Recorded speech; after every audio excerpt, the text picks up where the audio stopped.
Hey everyone, I hope you're safe and I hope you're healthy. Wanted to speak to you really quickly about the latest McKinsey and Company report. Of course, as usual, it's pretty great. This article is called "How Retailers Are Preparing for the Post-Coronavirus Recovery," otherwise known as the Great Reset. So this survey was a recent survey of 98 U.S.-based retail executives. Third, over 40% of those executives worked at retail chains with over 900 stores, and the majority of those executives were with apparel brands. So if you scroll down, I'll put a link in. I'll put a link to this wherever you get this at. But I want to talk to you quickly about a few things. Okay, so slide number 2, right away, more than 80% of respondents really believe that they're facing some sort of store closures, um, clothing, clothing stores that are underperforming before COVID.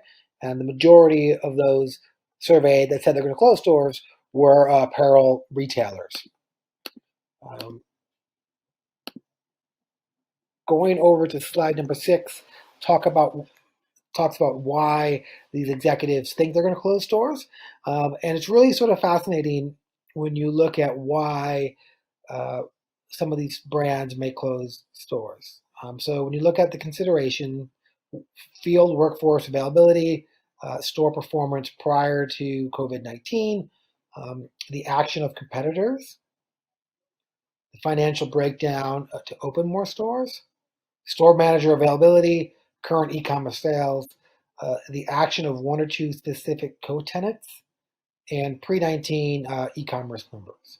So right off the bat, when I see action of competitors and when I see the actions of one or two specific co-tenants being reasons to open or not reopen a store, this really just drives home the idea of location intelligence and how important it is to look at who your neighbors are, and what kind of customers they're bringing to your store.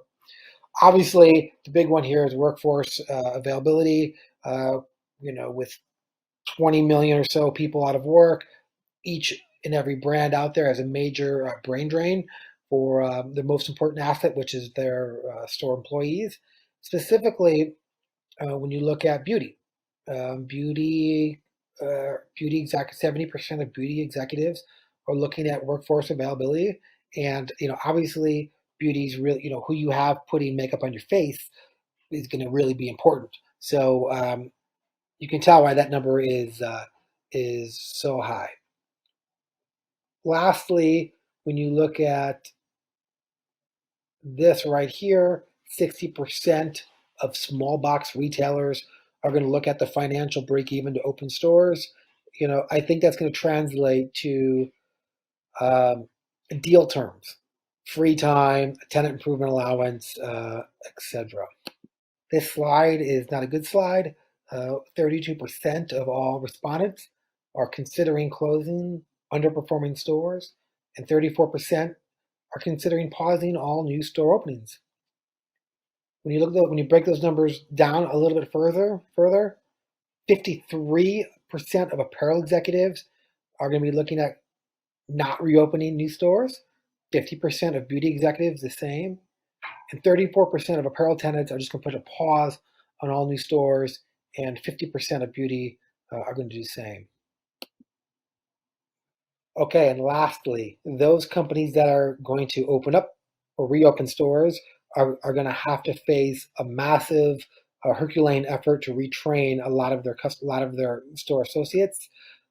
Overall, it takes about 8 hours to retrain a store employee. Some sectors a little bit longer than others.